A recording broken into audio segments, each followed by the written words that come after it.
ہر قسم کے روحانی جسمانی مسائل اور وظائف کے لیے پیر اقبال قریشی چینل کو سبسکرائب کریں۔ پیر اقبال قریشی۔ معراج کی وجہ سے صدیق اور زندیق کا فرق واضح ہوا۔ معراج نے واضح کیا کون رسول اللہ صلی اللہ علیہ وسلم کا صدیق ہے اور کون انکار کر کے زندیق ہے۔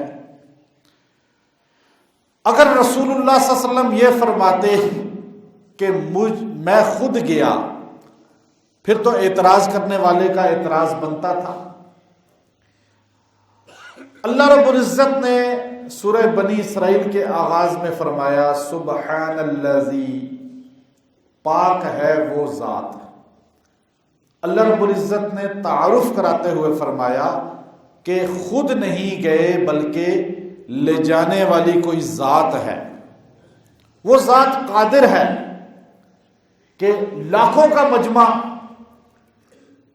انسان آنکھ سے نہیں بعض اوقات دیکھ سکتا، لیکن کیمرہ چھوٹا سا پوری لاکھوں کے کروڑوں کے مجمع کو، پوری دنیا کو چند منٹ میں آپ کو دکھا سکتا ہے۔ جو آج 1400 سال کے بعد کیمرے میں اتنی طاقت ہے، اللہ کی ذات کے پاس طاقت کا تو سرچشمہ ہے۔ اللہ کہتا ہے سبحان الذی، پاک ہے وہ ذات۔ پہلے سبحان کا لفظ بولا۔ سبحان اس وقت بولا جاتا ہے جب مخلوق عاجز آ جاتی ہے، مخلوق کی طاقت ختم ہو جاتی ہے، اور پھر اللہ کی طاقت کا وہاں سے آغاز ہوتا ہے۔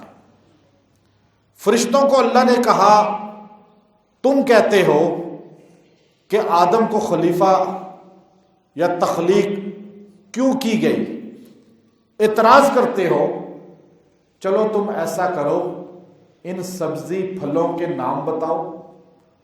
آدم سے کہا گیا، آدم علیہ السلام نے نام بتلا دیے، فرشتے نام نہیں بتا سکے، تو فرشتوں نے کیا بولا؟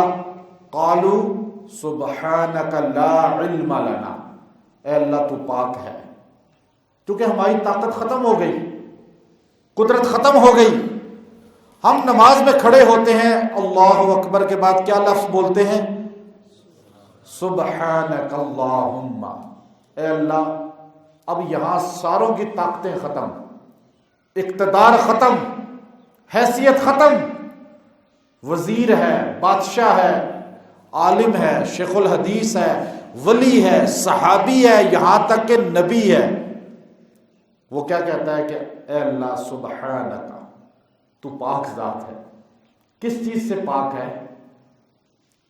پاک اللہ ہے، سبحانک، تو نبی بھی تو پاک ہے، صحابہ بھی تو پاک ہیں، نبی کے قدموں میں بیٹھنے والے صحابہ بھی پاک ہیں۔ اہل سنت کا عقیدہ ہے کہ محفوظ پاک ہیں، لیکن ہم کہتے ہیں اللہ بھی پاک ہے، نبی بھی پاک ہے، نبی کا گھرانہ بھی پاک ہے۔ اب یہاں سبحانک، اللہ ہی کو پاک کیوں کہا؟ اللہ عیبوں سے پاک ہے، بشری کمزوریوں سے پاک ہے۔ نیند نہیں آتی اللہ کو، اونگ نہیں آتی، اولاد کمزوری ہے، نبی کی بھی امتی کی بھی۔ نیند آنا کمزوری ہے، نبی کو بھی آتی ہے، امتی کو بھی آتی ہے۔ بھوک لگتی ہے بشر کو، اللہ کو بھوک نہیں لگتی۔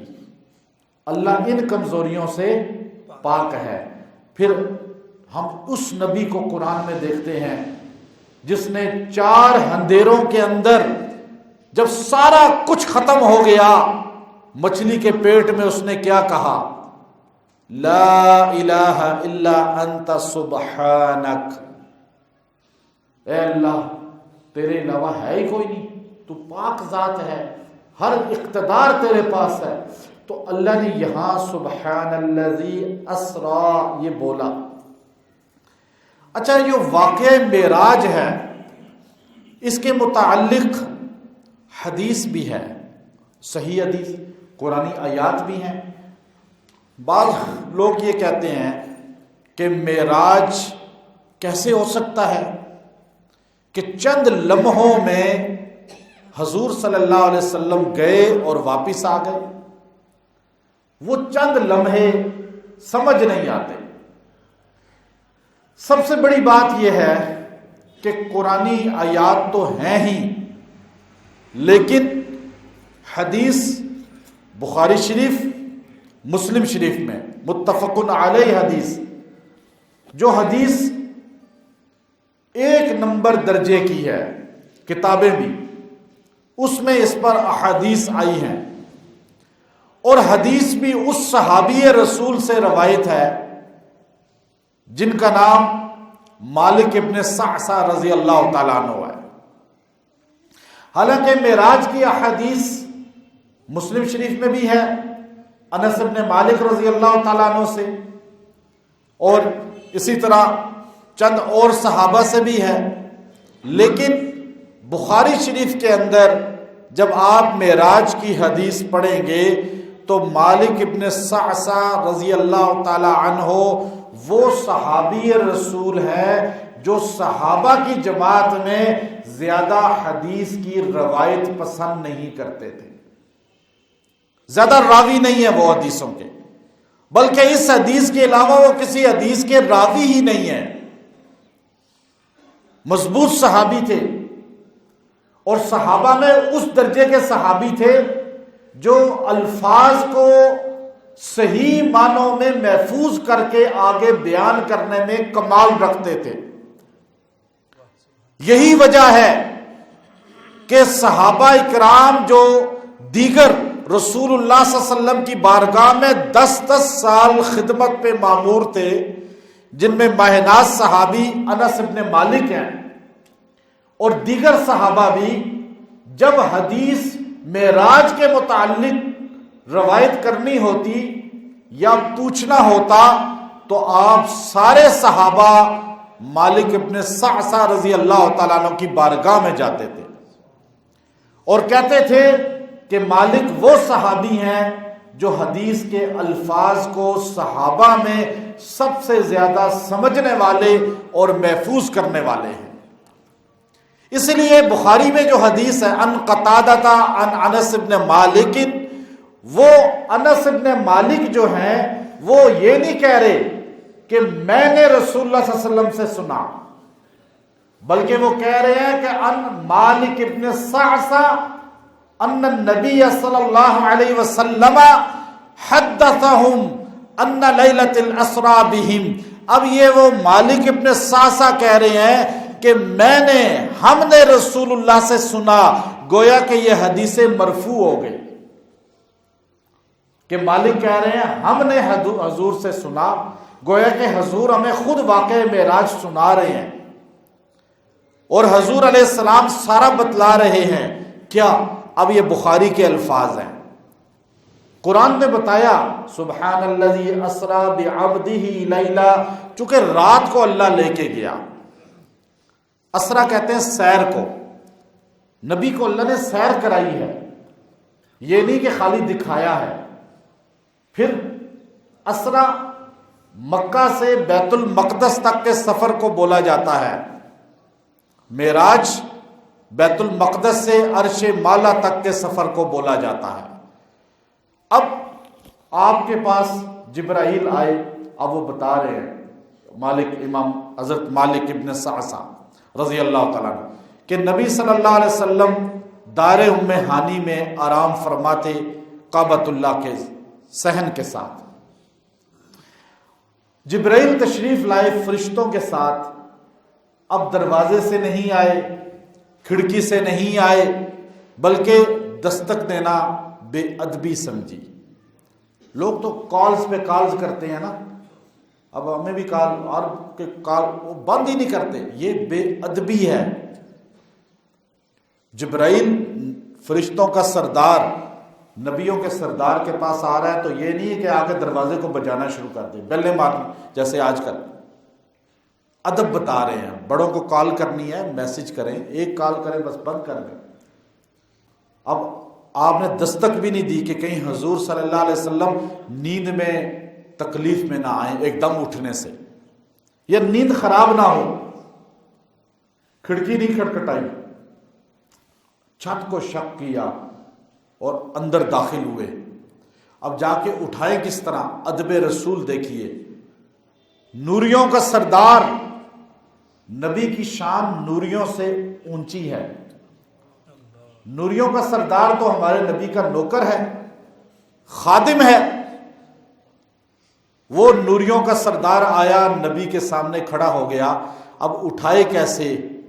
آواز دے، آواز دینا بھی بے ادبی ہے۔ اب کیا کہے؟ نیند سے اٹھانے کا طریقہ بتلا دیا کہ اپنے نوریوں والے پر، نورانی پر، اتنے بڑے پر ہیں، حدیث میں آتا ہے جبرائیل پر کھول دے تو آپ کا ایک پر جو ہے مشرق کو اور دوسرا مغرب کو آپس میں جوڑ دے، ایسے ڈھانپ لے۔ اللہ نے اتنا بڑا ان کو قد عطا فرمایا، پر عطا فرمائے، نورانی پر۔ چونکہ ماتھا ہوتا ہے فرشتوں کا پر، ہمارا ماتھا فرشتوں کا پر، یہ دونوں اللہ رب العزت نے صرف اپنی ذات کے سامنے جھکنے کے لیے رکھے ہیں۔ ہمیں منع کیا جنازے میں بھی سجدہ نہیں کرنا، رکوع نہیں کرنا، اسی لیے۔ لیکن وہاں نوریوں کے سردار کو ادب رسول دیکھیے، اپنا وہ نورانی پر نبی صلی اللہ علیہ وسلم کے تلووں مبارک سے ملنا شروع کر دیا، حضور کے پاؤں مبارک تھے، چونکہ ان پاؤں کی قسمیں قرآن نے کھائی ہیں۔ وَأَنْتَ حِلٌّ بِهَذَا الْبَلَدِ، ان قدموں کی قسمیں قرآن کھاتا ہے۔ تو حضور علیہ السلام اٹھے، وہاں سے باہر آئے، حتیم میں آ گئے۔ حتیم وہ جگہ ہے پرنالے کے نیچے، وہاں آ کر رسول اللہ صلی اللہ علیہ وسلم لیٹ گئے، پھر سو گئے۔ اب آپ صلی اللہ علیہ وسلم کو وہاں سے پھر حضرت جبرائیل نے اٹھایا کہ یا نبی اللہ، عرش والا آپ کو سیر کرانا چاہتا ہے آسمانوں کی، آپ کو مدعو کیا ہے، اور آپ کے لیے باقاعدہ طور پر فرشتوں کا سردار آیا ہے لینے کے لیے۔ اور براق جو حمار سے تھوڑی بڑی اور خچر سے تھوڑی چھوٹی جانور، براق، اور وہ جانور جو عیسیٰ علیہ السلام کے استعمال میں رہا ہے، اس کی نسل پہ نبیوں نے سواری کی ہے۔ اور وہ کہنے لگا کہ آج میں اپنی نسل کا آخری ہوں، گدھا کہہ رہا ہے، جانور بھی پہچانتا ہے۔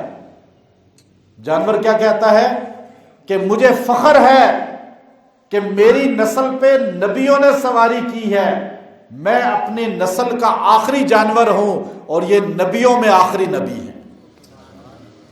آخری نبی تو جانور بھی مانتا ہے رسول اللہ صلی اللہ علیہ وسلم کو، یہاں انسان جو رسول اللہ صلی اللہ علیہ وسلم کو آخری نبی نہیں مانتا، وہ تو بل ہم اضل، جانور سے بھی گیا گزرا ہے۔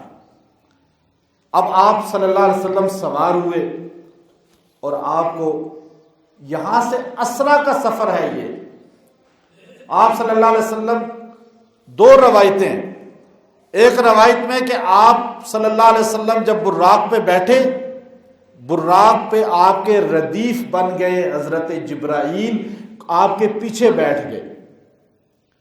یہ سعادت جبرائیل کو ملی رسول اللہ کے سواری پہ بیٹھنے کی پیچھے ساتھ، یا حضرت معاذ کو ملی، یا حضرت معاویہ بن ابی سفیان کو ملی؟ رسول اللہ کے پیچھے بیٹھے، اور براق بجلی سے تیز۔ آج 14ویں صدی میں ہمیں یہ واقعی معراج سن کر حیرت اس لیے نہیں ہوتی کہ ہم یہ ساری سائنسی چیزیں سامنے دیکھتے ہیں۔ ہمیں آج 1400 سال پہلے مکہ کا مشرک کہاں یقین کرتا تھا؟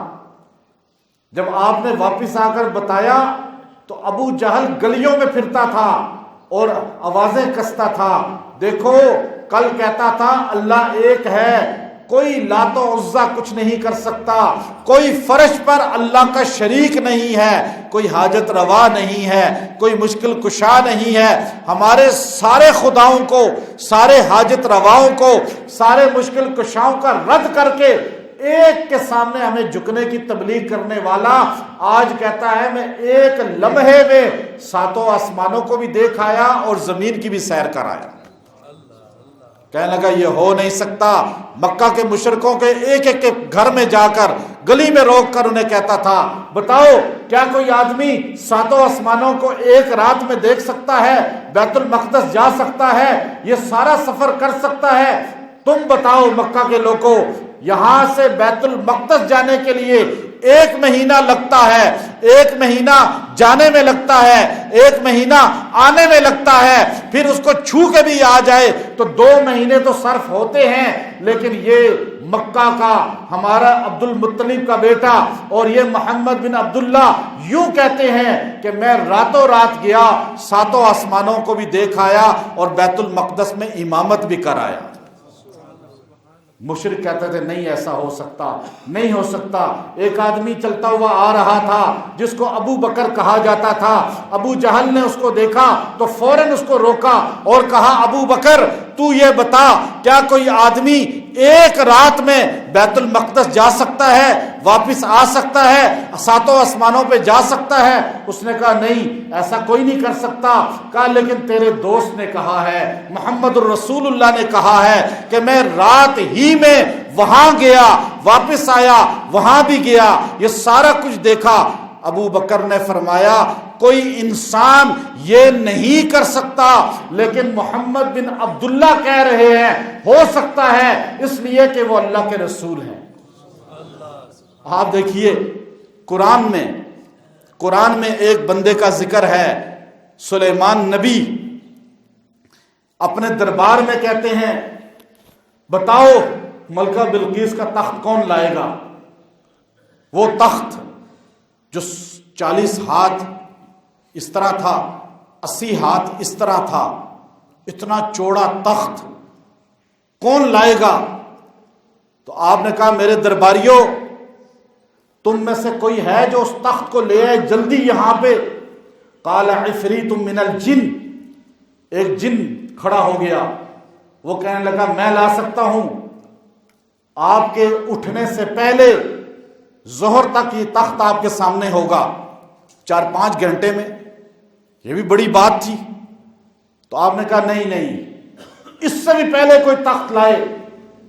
تو قال الذی عنده علم من الکتاب، ایک آدمی آپ کا مصاحب، آپ کا صحابی، آپ کا ماننے والا، قرآن کہتا ہے وہ کھڑا ہو گیا، آصف برخیہ اس کا نام مفسرین نے لکھا، وہ کہنے لگا انا آتی کا، میں تخت لاؤں گا، ان یرتد الیک طرفک، آپ آنکھ یوں بند کر کے کھولیں تخت آپ کے سامنے ہوگا۔ قرآن کہتا ہے علم من الکتاب، تورات کا علم رکھنے والا سلیمان پیغمبر کا صحابی اتنا باکمال تھا، تو سلیمان پیغمبر جس نبی کے پیچھے مقتدی بن کے کھڑے ہوئے وہ نبی کتنے کمال والا ہوگا؟ کیا وہ نبی نہیں جا سکتا؟ وہ نبی اس طرح معجزہ نہیں دکھا سکتا؟ تو اب آپ دیکھیے اس نے ابو بکر نے کہا اگر محمد بن عبداللہ کہتے ہیں تو وہ سچ کہتے ہیں، اس لیے کہ انہوں نے کبھی جھوٹ نہیں بولا۔ حضور نے فرمایا ابو بکر تو پہلا میری صداقت بیان کرنے والا آج کے بعد امت کا صدیق اکبر ہے۔ یہ لقب ابو بکر کو صدیق کا ملا اور ابو جہل کو زندیق کا ملا۔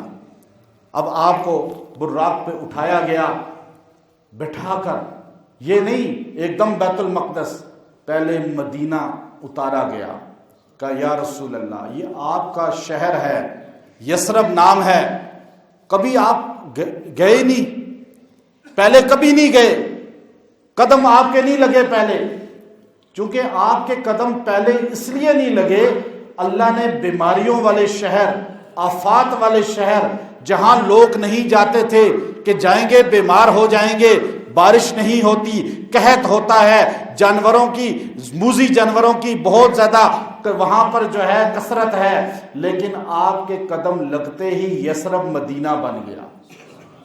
تو جبرائیل نے کہا یہ آپ کی جائے ٹھکانہ ہوگا، مسکن ہوگا، اور آپ کا مرکز ہوگا، اور آپ کے ماننے والوں کے دل اس کی طرف کھنچے ہوئے آئیں گے۔ اور آپ سے کہا گیا یا رسول اللہ 2 نفل پڑھ لیں، یہاں 2 نفل آپ نے پڑھے، پھر آپ کو کہا بیٹھیے، وہاں سے طور سینا لے گیا، کہا یہاں موسیٰ علیہ السلام اللہ کو کلام کرتے تھے، اللہ سے بات کرتے تھے، آپ یہاں 2 نفل پڑھ لیں، وہاں آپ نے 2 نفل پڑھے۔ بیت اللحم لے گئے، کہا یہاں عیسیٰ علیہ السلام پیدا ہوئے، اور وہاں انہوں نے جھولے میں ماں کی گود میں کس طرح کلام کیا، انی عبداللہ آتانی الکتاب وجعلنی نبیا۔ یہ وہ جگہ ہے جہاں حضرت عیسیٰ پیدا ہوئے، یہاں 2 نفل پڑھیں۔ حدیث مسلم، حدیث بخاری یہ الفاظ بتاتی ہے، آج عیسیٰ پیغمبر کی جائے ولادت پہ نفل پڑھنا جائز ہے، رسول اللہ نے پڑھے تو حضور کی جائے ولادت پہ نفل پڑھنا اس سے افضل ہوا۔ جب عبدالعزیز نے جائے ولادت کو مسمار کیا تو یہاں سے شیخ الہند رحمۃ اللہ علیہ نے، مولانا مرتضیٰ چاند پوری رحمۃ اللہ علیہ، مولانا شبیر احمد عثمانی جنہوں نے جھنڈا لہرایا تھا پاکستان کا، ان 2 شاگردوں کو مناظر بنا کر عرب کے علماء کی طرف بھیجا۔ یہ روایت بخاری مسلم سے پیش کرتے ہوئے فرمایا تھا مولانا شبیر عثمانی صاحب رحمۃ اللہ علیہ نے، اگر عیسیٰ پیغمبر کی جائے ولادت پہ نفل محمد رسول اللہ پڑھ سکتے ہیں، جائز ہے، تو محمد رسول اللہ کی جائے ولادت پہ ہم نفل کیوں نہیں پڑھ سکتے؟ اس نے کہا تھا آپ نے تو مجھے آنکھیں کھول دی، مجھے تو یہ روایت سمجھ ہی نہیں آئی تھی۔ تو انہوں نے پھر جائے ولادت کو مکتبہ بنا دیا، آج وہاں مکے میں کتب خانہ بنا ہوا ہے وہاں پہ۔ تو آگے لے جایا گیا بیت المقدس، بیت المقدس میں 1.25 لاکھ نبی جمع تھے، 1.25 لاکھ نبی جمع تھے۔ آپ صلی اللہ علیہ وسلم پہنچے، آپ کو کہا گیا کہ آپ یہاں ملاقات کریں گے انبیاء سے۔ اذان دی حضرت جبرائیل نے، اقامت کہی حضرت جبرائیل نے، سارے صفوں میں کھڑے ہو گئے۔ اب مصلی امامت خالی ہے، کوئی نبی کیسے آگے بڑھے؟ ہر نبی دوسرے نبی کی طرف دیکھ رہا ہے، جیسے حشر میں دیکھیں گے ہر نبی دوسرے کو دیکھے گا، لیکن یہاں بھی وہی مصلی پہ آگے ہوا جو حشر میں سب کی شفاعت کرے گا۔ جب آپ مصلی کی طرف دیکھ رہے تھے، جبرائیل نے آپ کا بازو پکڑا اور کہا اے محمد، جس مجلس میں آپ ہوں گے نبی بھی مصلی پہ کھڑا نہیں ہو سکتا، کیونکہ آپ نبیوں کے امام بنے، آپ کو نبیوں کا امام بنایا۔ ابن قیم رحمۃ اللہ علیہ اور ابن حجر اسقلانی رحمۃ اللہ علیہ نے لکھا کہ آپ کو مصلی پہ کھڑا کر کے گویا کہ اللہ بتلانا چاہ رہا تھا اس کائنات میں اگر مقام ہے اللہ کے بعد کسی کا تو وہ محمد رسول اللہ۔ اب تکبیر کہی کس نے؟ جبرائیل نے۔ اذان ہوئی، لیکن نماز کون سی تھی؟ تہجد کی، نفل نماز تھی۔ سارے نبیوں نے جماعت سے نماز پڑھی، لیکن سورہ فاتحہ صرف محمد رسول اللہ نے پڑھی، کسی نبی نے سورہ فاتحہ نہیں پڑھی۔ کیوں؟ کہ ان میں سے کسی نبی پہ سورہ فاتحہ اتری ہی نہیں تھی۔ سورہ فاتحہ صرف حضور پر نازل ہوئی ہے خزانوں میں سے عرش کے، یہ اس امت کو ملی ہے۔ وَلَضَّالِّينَ اور آمین، یہودی کبھی آمین نہیں کہہ سکتا، نصرانی کبھی آمین نہیں کہتا دعا پہ، ہمیں آمین سکھائی گئی۔ اس میں یہود پر لعنت ہے، عیسائیوں پر لعنت ہے سورہ فاتحہ میں، جن کے طریقے ہمارے گھروں میں رائج ہو چکے ہیں، ہمارے چہرے ہمارے لباس بن چکے ہیں جن کا شعار، ہم سورہ فاتحہ میں ان پہ لعنت بھیجتے ہیں۔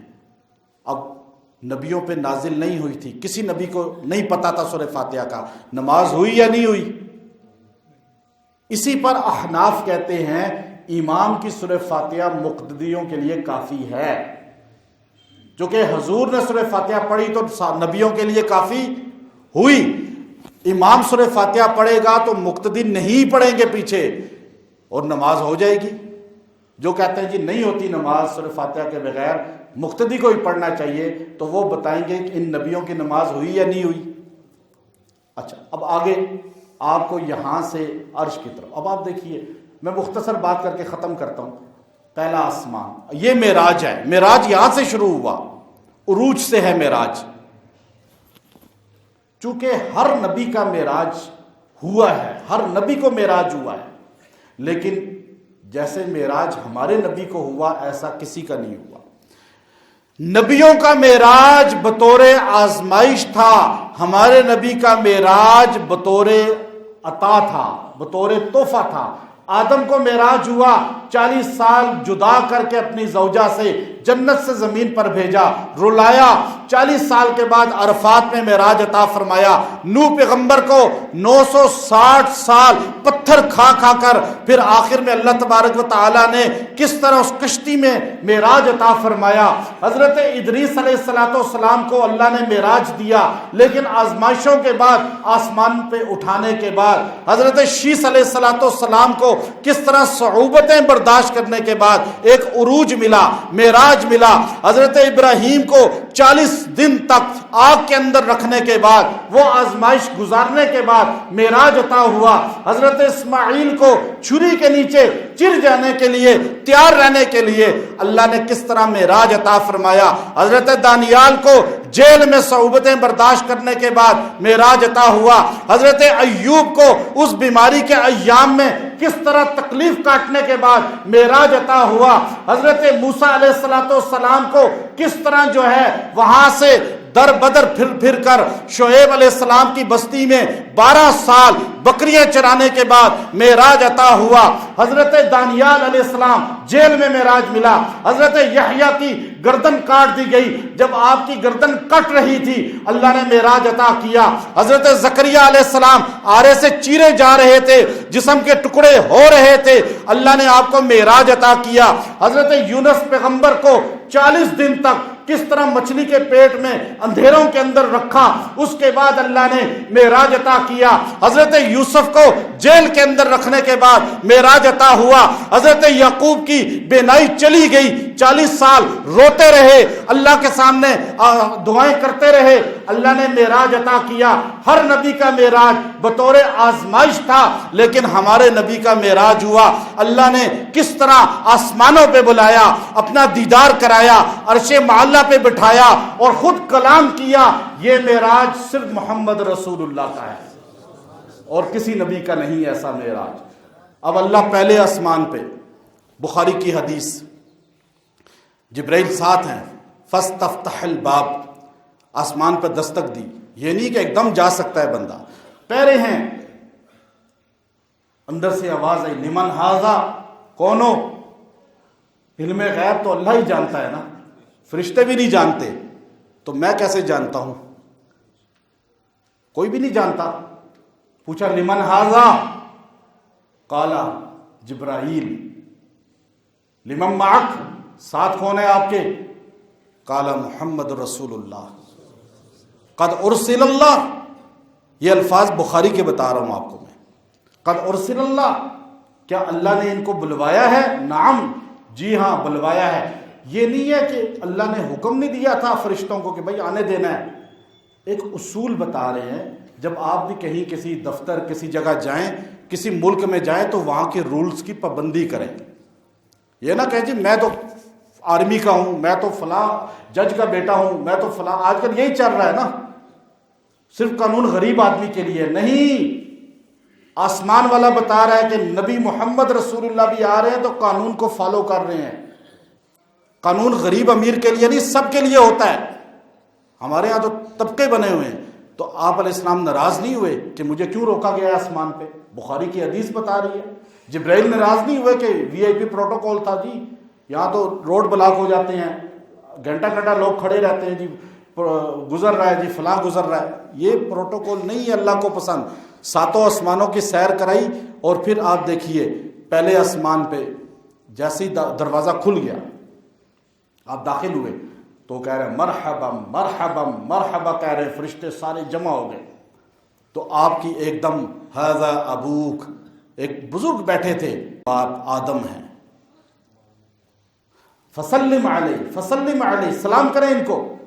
تو آپ صلی اللہ علیہ وسلم فسلمت علیہ، آپ نے ایک دم ان کو کہا السلام علیکم، سلام کیا. تو انہوں نے کہا مرحبا بابن الصالح، میرا بیٹا آ گیا. آپ نے بیٹا کہا، دوسرے آسمان پہ گئے، وہی آواز آئی فاستفتح، دستک دی. پوچھا اس نے کون ہے؟ لمن معک، وہی پوچھا ساتھ کون ہے؟ کیا اللہ نے بلایا ہے؟ کہا نعم. تو دروازہ کھلا، مرحبا مرحبا.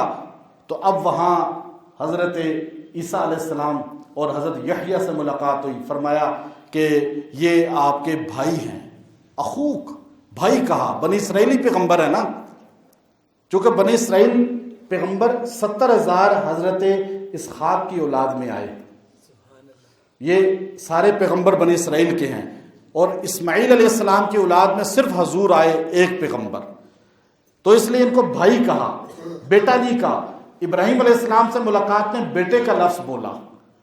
اب ان سے ملاقات کی، تیسرے آسمان پہ آپ کی ملاقات یوسف علیہ السلام سے ہوئی، اور چوتھے پہ ادریس علیہ السلام سے ہوئی، پانچویں پہ ہارون علیہ السلام سے ہوئی، چھٹے پہ حضرت موسیٰ علیہ السلام سے ہوئی، ساتویں پہ حضرت ابراہیم علیہ السلام سے ملاقات ہوئی. حضرت مولانا اشرف علی تھانوی رحمۃ اللہ علیہ نے فرمایا کہ اگر آپ یاد رکھنا چاہیں کہ ساتوں آسمانوں پہ نبیوں سے ملاقات ہوئی، ان کے نام، تو آسان ہے اعیاہما. یہ ہر نبی کے پہلا لفظ اس میں آ گیا ہے. اعیاہما کا مطلب ہے کہ تھکا دیا ان دونوں کو. اب اس میں الف آدم پہلے، عین عیسیٰ، یا یحییٰ، اس طرح اعیاہما میں. اب ساتوں کے بعد سدرۃ المنتہا ہے. سدرہ بیری کو کہتے ہیں، منتہا جو اینڈ ہے اس کا. اب فرشتے اوپر والے آتے ہیں، وہاں آ کر فیصلے جو اللہ کی طرف سے ہیں سنا کر چلے جاتے ہیں، لوح قلم سے جو آتی ہیں. اور نیچے کے فرشتے لے آتے ہیں، وہاں عرش کے فرشتوں کے علاوہ اور کوئی نہیں جا سکتا. جو عرش کے فرشتے جنہوں نے اٹھایا ہوا ہے، جن کی تعداد قرآن نے 8 بولی ہے. یہ نہیں کہ بہت بڑی تعداد ہے، اللہ کی ضرورت ہی نہیں ہے ان فرشتوں کی، اللہ تو قادر ذات ہے. آپ صلی اللہ علیہ وسلم کو جبرائیل فرما رہے ہیں اس سے آگے میں نہیں جا سکتا. آپ صلی اللہ علیہ وسلم وہاں سے آگے، یہ جو ہمارے کرامن کاتبین ہیں نا، یہ ہم سے کبھی جدا ہو سکتے ہیں؟ نہیں ہو سکتے. لیکن ہمارے نبی سے جدا ہو گئے وہاں سے سدرۃ المنتہا سے، کیونکہ یہاں سے اوپر کوئی فرشتہ نہیں جا سکتا، کوئی نہیں جا سکتا. یہ فرشتے بھی گئے اور آپ صلی اللہ علیہ وسلم اللہ کے عرش پہ چلے گئے، اور آپ علیہ الصلوۃ والسلام ان پر. اب ابن قیم لکھتے ہیں کہ عرش پہ جا کر بیٹھ گئے. ابن کثیر لکھتے ہیں عرش پہ جا کے بیٹھ گئے. اب اللہ کا دیدار کیا. اب امام احمد بن حنبل سے پوچھا گیا کیا اللہ کو نبی نے دیکھا؟ آپ نے فرمایا واللہ واللہ 3 بار کہا، اللہ کی قسم لقد رآک، آپ نے دیکھا ہے اللہ کو. سیدہ عائشہ صدیقہ کی جو روایت اکثر لوگ پیش کرتے ہیں کہ جو یہ کہے حضور نے اللہ کو دیکھا تو وہ جھوٹا ہے، تو یہ بات حدیث کو سمجھنے کی ہے. سورہ شورا کی آیت بھی پیش کرتے ہیں، کوئی بشر ان آنکھوں سے اللہ کو نہیں دیکھ سکتا. سورہ شورا یہ کہتی ہے ان دنیا کی آنکھوں سے موسیٰ پیغمبر اللہ کو نہیں دیکھ سکے، اور موسیٰ علیہ السلام کے ساتھ والے تجلی دیکھ کر بے ہوش ہو کے مر گئے، اور موسیٰ علیہ السلام بے ہوش ہو گئے. لیکن کون کہتا ہے کہ حضور نے ان آنکھوں سے اللہ کو دیکھا زمین پر؟ حضور کو تو اللہ نے بلا لیا تھا، اور وہاں اللہ نے جب ان کو جنت دکھائی، آسمان دکھائے، تو انہی قدرت سے اللہ نے اپنے ذات کا تعارف کرایا اور اپنی ذات دکھائی. پھر سیدہ عائشہ صدیقہ نے فرمایا دیکھا، ایک دیکھنا ہوتا ہے کہ پورا انسان اس کو دیکھ کر اس کی پوری چیز کو بیان کر سکے، ایک ہے کہ یوں جھلک دیکھی اور کلام کیا. وہ اجمالاً دیکھنے میں سیدہ عائشہ صدیقہ کی حدیث ہے، وہ الگ بحث ہے علمی انداز میں. اب آپ دیکھیے کہ آپ صلی اللہ علیہ وسلم اللہ سے جو کلام کیا آخری، التحیات للہ، 3 چیزیں. عرش کے خزانے سے ہمارے نبی کو 3 تحفے ملے ہیں. 3 تحفے. ایک تحفہ اللہ نے نمازیں عطا فرمائی 5 50 پہلے فرمایا جو 5 پڑھے گا اسے 50 کا اجر ملے گا. ایک بات، چونکہ وہ پورا واقعہ آپ سنتے رہتے ہیں.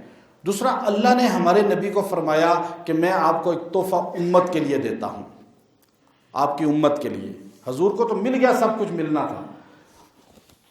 فَكَانَ قَابَ قَوْسَيْنِ أَوْ أَدْنَىٰ، بالکل ایسے ہو گئے جیسے تیر اور کمان جڑ جاتے ہیں، اللہ کے قریب ہو گئے۔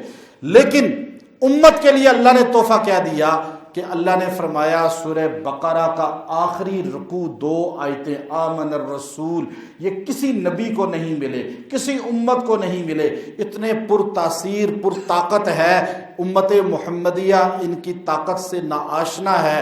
حضور نے فرمایا یہ مجھے عرش کے خزانوں میں سے اللہ نے سورہ فاتحہ اور یہ عطا فرمائے، آمن الرسول، جو میرا امتی رات کو اس کو پڑھ لے گا، اس گھر میں رات کو جنات یا کوئی شیطانی چیز یا ڈاکو حملہ نہیں کر سکے گا، اللہ اس کی حفاظت پہ فرشتوں کو بٹھا لے گا۔ آپ سورہ آمن الرسول بقرہ کا آخری پڑھنا شروع کریں، آپ دیکھیں جب پریشان ہوں پڑھیں، جب بیمار ہوں پڑھیں، جب آپ کو کوئی تکلیف ہو پڑھیں، آپ پانی پہ دم کر کے پئیں، ویسے تلاوت کریں، آپ کو سکون آ جائے گا، چونکہ اس کا تعلق عرش کے ساتھ ہے۔ اس کی آخری دعائیں اتنی پرتاثیر ہیں، یہ پڑھنے والا اللہ کی رحمت سے کبھی نا امید نہیں ہو سکتا۔ ایک تحفہ ملا۔ دوسرا، اللہ نے ایک جملہ کا تیسرا تحفہ جو ہمارے نبی کو دیا، آپ نے فرمایا اے میرے نبی، آپ کی امت کے لیے یہ انعام ہے، صرف آپ کی امت کے لیے، آپ کا امتی جو گناہ کبیرہ بھی کر کے مر جائے گا، اللہ تعالیٰ اس کے لیے بھی کوئی نہ کوئی طریقہ، کوئی نہ کوئی سبیل پیدا کر دے گا کہ اس کے گناہ معاف ہو جائیں گے۔ اللہ اس سے کوئی ایسا کام کرا دے گا، بڑے بڑے فاسق لوگ ہیں، بڑے بڑے بدکار لوگ ہیں، لیکن ایسا کوئی نیکی یہ کام کر دیتے ہیں، اللہ شاید اسی وجہ سے ان کو بخش دے۔ ہم کسی کو یہ نہ سمجھے کہ وہ جی یہ تو یہ گناہ کرتا ہے، یہ تو یہ کرتا ہے، نہیں، اللہ نے ہمارے نبی سے عرش پہ کہہ دیا تھا آپ کا امت جو ہے وہ گناہ کبیرہ بھی کرے گی، اللہ کوئی نہ کوئی ان سے ایسا کام کرائے گا کہ ان کے وہ پچھلے دھل جائیں گے۔ تو اس لیے یہ انعام ہے۔ آخری بات، معراج کا خلاصہ۔ معراج پہ کیا چیز ملی ہمیں؟ نماز۔ اللہ نے تیسری چیز یہ دی ہے، 2 چیزیں، فاتحہ آمن الرسول ہو گئی ایک چیز، اور ایک وہ گناہ کبیرہ، اللہ نے فرمایا کہ میں ان کو توبہ کا سبیل پیدا کر دوں گا۔ تیسری چیز نماز ملی۔ اب آپ کو معراج مل گیا یا رسول اللہ، آپ تو معراج پا گئے، ہر نبی نے معراج پایا، لیکن حضور کی امت کو اللہ نے معراج کی سعادت دی۔ حضور نے فرمایا الصلاۃ معراج المومنین، میری امتی ہر معراج اختیار کر سکتا ہے نماز کے ذریعے۔ ابھی آپ نماز پڑھیں، آپ اللہ سے مل جائیں گے۔ اب کیسے؟ اب میں ایک مختصر آپ کو سمجھا رہا ہوں۔ پہلی سورت کون سی ہے؟ اقرأ، پہلی سورت یہ نازل ہوئی نا، اس کا آخری لفظ کیا ہے؟ آخری لفظ واسجد واقترب، کیا معنی ہے؟ کبھی غور کیا آپ نے؟ آخری لفظ پہلی وحی کا جو غار ہرا میں ہمارے نبی کو ملی، آخری لفظ کیا ہے؟ واسجد واقترب، واسجد سجدہ کرو، واقترب اللہ کے قریب ہو جاؤ گے۔ کبھی غور کیا آپ نے؟ اللہ کے قریب ہونا چاہتے ہیں نہیں، سجدے میں ہوں گے۔ سجدے کے علاوہ آپ کبھی اللہ کے قریب نہیں ہو سکتے۔ آپ سجدہ جتنا لمبا کریں گے، جتنے زیادہ سجدے کریں گے، نوافل پڑھیں گے، آپ اللہ کے قریب ہو جائیں گے۔ معراج آپ کو گھر بیٹھے ملے گی، اللہ کا قرب ملے گا۔ اس پر بڑی لمبی بحث باتیں ہو سکتی ہیں، لیکن میں آخر ایک بات بتائی، آپ کا معراج ہے نماز، آپ کا معراج ہے واقترب، اللہ کے قریب ہونے کا ذریعہ، واسجد، تو اس لیے سجدہ کریں، کثرت سے اللہ کے سامنے جھکیں، نماز کی پابندی کریں۔ وآخر دعوانا ان الحمد للہ رب العالمین۔